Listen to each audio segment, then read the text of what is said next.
మళ్ళీ వేరే కార్లు అన్న కార్లు కూడా రాలేదు. ఏం జరిగిందమ్మా యాక్చువల్ అయితే ఏం జరిగిందంటే పర్లేదు నీకు చేయలేదమ్మా.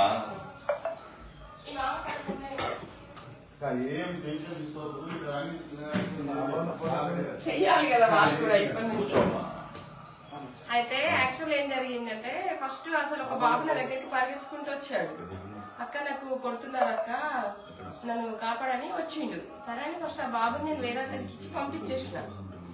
వెనకకు చూసేదాకంటే ఒక్కొక్క బండి మీద నలుగురు ముస్లింస్ వస్తున్నారు. 4 బండ్లు వచ్చినాయి. ఒక్కొక్క బండి మీద 3 ఉన్నారు, ఒక బండి మీద 4 ఉన్నారు. వచ్చేసిరు. మేము అనే అసలు ఏం జరిగింది అని మాట్లాడే లోపు వాళ్ళమ్మ వాళ్ళ అక్క చెల్లెలు కూడా వచ్చిరు. వాళ్ళని ఆపుతున్నారు. వద్దురా చిన్న విషయము, మన బాబుదే తప్పుంది, ఎందుకు వాళ్ళతో పెట్టుకుంటారు. వాళ్ళు కూడా వచ్చిరు.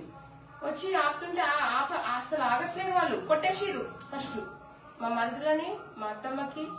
ఇక నేను ఎంత అడ్డంగా అయినా కానీ వినకుండా నన్ను నెట్టేయడము, గొడవ పడడము నాతోని. నువ్వు మర్యాదగా వాళ్ళని అప్పచెప్తావా లేదా, ఆ బాబుని మాకు మేము చంపి పడేస్తాం, లేకపోతే ముందు కూడా ఇది చేస్తాం, నువ్వు అడ్వకేట్ అని తెలుసు, అన్ని తెలిసి మేము మాట్లాడుతున్నామని ఇష్టం వచ్చినట్టు గలిస్తే మాటలు తిట్టాడు. ఒకడైతే షర్ట్ రిమూవ్ చేసేసిండు, ఇంకా ఇష్టం వచ్చినట్టు మాట్లాడిండు అన్న. పోలీసు వాళ్ళు యాక్షన్ తీసుకున్నామా? పోలీసు వాళ్ళ దగ్గరికి మనం వెళ్ళినాము. వెళ్తే మనం ఏదైతే కంప్లైంట్ 2 పేజెస్ రాసినాం మేము ఆల్రెడీ. అయితే అది డ్రాఫ్ట్ చేసిన తర్వాత యాక్చువల్ అయితే మనదే తీసుకోవాలి వాళ్ళు. మేము ఏదుంటే అది, అందులో మిస్టేక్స్ ఉండని, ఏమన్నా ఉండని, ఏదుంటే అది ఉండదు. కానీ వాళ్ళు ఏం చేసిందంటే లేదు ఇది కరెక్ట్ కాదు, మేము రాస్తామని ఒక కానిస్టేబుల్ తో డ్రాఫ్ట్ చేసి నేను మీరు వెళ్ళిపోండి ఎంసీకి వెళ్ళిపోండి, మెడికల్ ఫస్ట్ హాస్పిటల్కి వెళ్ళండి అని మాకు అది ఇచ్చేసి నేను నత్తల సంతకం చేసుకున్నాను. మేము వెళ్ళిపోయి వచ్చేలోపే దాంట్లో ఏం సెక్షన్స్ లేవు. అదే మరి ఎఫ్ఐఆర్ చేసేసిరు, వీళ్ళకి ఇచ్చేసిరు వీళ్ళ చేతిలో. అసలు ఇప్పుడు వచ్చిన రూల్ ప్రకారం అయితే ఒక కంప్లైంట్ ఇచ్చినాక ఒక 10 days తర్వాత ఇప్పుడు వచ్చిన సెక్షన్స్ ప్రకారం, బిఎన్ఎస్ ప్రకారం అది ఎంక్వైరీ చేసి పిలిపించి, ఇరు పార్టీని పిలిపించి అది ఏంది ఎంతవరకు వాస్తవం అని ఎంక్వైరీ చేసినాక ఆ కంప్లైంట్ ఎఫ్ఐఆర్ అప్పుడు ఇవ్వాలి. హరిబరి మీద మొత్తం ఒక 15 minutes ఇచ్చేసిరు ఎఫ్ఐఆర్ చేతికి. ఆ ఎఫ్ఐఆర్ ఇచ్చినప్పుడు కూడా నేను లేను, నేను హాస్పిటల్లో ఉన్నా. మీరు పోలీసు ఉన్నతో మాట్లాడినా? మాట్లాడినా. ఏమన్నారు?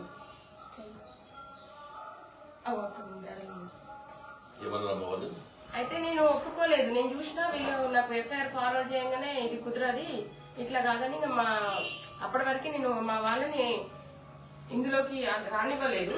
బట్ ఆఫ్టర్ దీన్ని చూసిన తర్వాత బాగా సిచ్యువేషన్ బాగాలేదని మా బార్ వాళ్ళకి ఇన్ఫర్మేషన్ ఇస్తే ఇమీడియట్లీ నైటే అందరికి మెసేజెస్ వెళ్ళిపోయినాయి.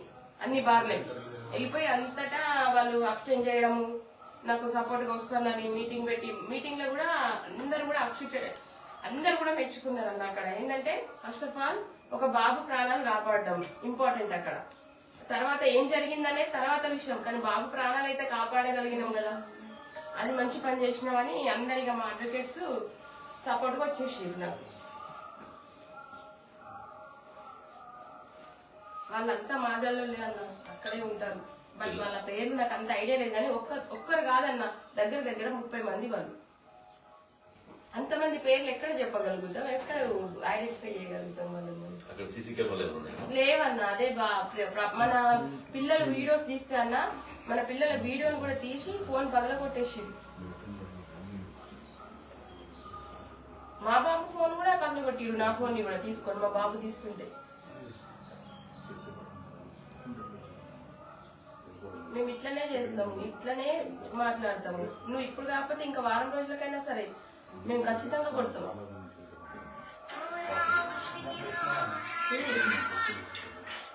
చంపేస్తాం. ఆ బాబుని ఇచ్చేయి, మాకు హ్యాండిల్ చేయి ఆ బాబుని, లేకపోతే మీకు కూడా ప్రాబ్లం. మిమ్మల్ని కొడతాము, మిమ్మల్ని చంపేస్తాం. ఇదే మాట వాళ్ళ నోళ్ళకి. ఇక వాడు షర్ట్ రిమూవ్ చేసేస్తే అగ్లీగా మాట్లాడి ఎంత ఘోరంగా అంటే అంత ఘోరంగా. ఆ వీడియో ఉంది మీకు, మీ దగ్గర ఉందా? ఈ వీడియో మనం ఇంకా వాళ్ళకు పెట్టలేదు. ఇప్పుడు మేజిస్ట్రేట్ మరి ఏం మాట్లాడుతారో చూడాలా. అయితే మనం మా డిమాండ్స్ ఏంటంటే సెక్షన్ ఆల్టరేషన్ చేయాలి. ఫస్ట్ ఆఫ్ ఆల్ ఏంటంటే వాళ్ళని అరెస్ట్ చేయాలి. కానీ వేరు. వీళ్ళేమో వాళ్ళ అమ్మ వాళ్ళ చెల్లెళ్ళు వాళ్ళు కూడా ఆపుతున్నారు. వాడు బిలాల్ వాడు ఆ శత్రువు చేస్తున్నాడేమో కాదు.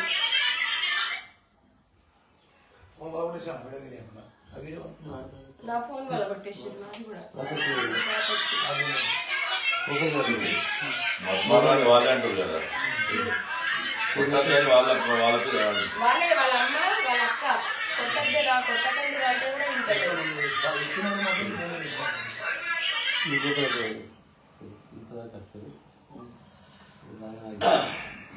చిన్న విషయం మాట్లాడుకొని పోయేదానికి వాళ్ళు అంత పెద్ద చేసిరంటే వాళ్ళు కావాలనే చేసిరు మొత్తం. మాసోడలు కానీ మీ అన్న దగ్గర కానీ వాళ్ళు కావాలని రెచ్చగొట్టే ప్రయత్నం చేస్తున్నారు.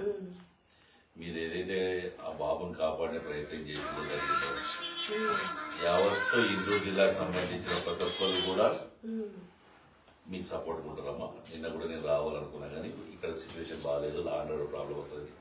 సిపి వాళ్ళు ఏసీపీ గారు రిక్వెస్ట్ చేయడం వల్ల నేను రాలేకపోయాను. ఇలా ఉదయం కూడా దీన్ని ఏదో మేము ఇలా రాజకీయ లబ్ధి కోసం కాదు, కేవలం ఏంటంటే మీరు పోరాడిన పట్టిమకు రేపు భవిష్యత్తులో మీకు అందరూ అండగా ఉన్నారని చెప్పి వాళ్ళు మీలాగా ఇంకెవరి గురించి చెయ్యొద్దనే ఉద్దేశంతో మీకు మద్దతు తెలిపేందుకు వచ్చాం. అటు రామచంద్రరావు గారు కానీ, స్టేట్ ప్రెసిడెంట్ గారు కానీ, అలాగే మన ఎంపీ అరవింద్ గారు కానీ వీళ్ళందరూ కూడా మీకు అండగా ఉంటున్నారు. బీజేపీ పరంగా మేము అందరం అండగానే ఉంటాం. ఎలాంటి భయపడాల్సిన అవసరం లేదు, బాధపడాల్సిన అవసరం లేదు. చేసింది ఒక మంచి పని. ఒక బలహీన వర్గ కుటుంబంలో పుట్టి అంత ధైర్యంగా ఒక బాబుని కాపాడేందుకు వాళ్ళతో ముష్కలవుతాము మీరు పోరాడేది ఏదైతుందో అది మామూలు కాదు. మొత్తం మన జాతికి మేలుకొల్పులాగా ఉంటుంది. ఇప్పటి వరకు మన అందరూ కూడా పొల్లే పొల్లే పొల్లే అని ఊరుకుంటూ వస్తున్నారు. నేను ఏదైనా ఊరుకోనన్నా, ఇదే కాదు ఏ విషయంలోనూ ఊరుకోను. మన తప్పు లేనప్పుడు ఎందుకన్నా. యావత్తు ఇందూరు జిల్లా తరఫున మీకు ధన్యవాదాలు చెప్తున్నాము. పెద్దవాళ్ళని ఆశీర్వాదిస్తే కాదు నాకు సపోర్ట్ ఉండేది అంతే. ఇప్పుడు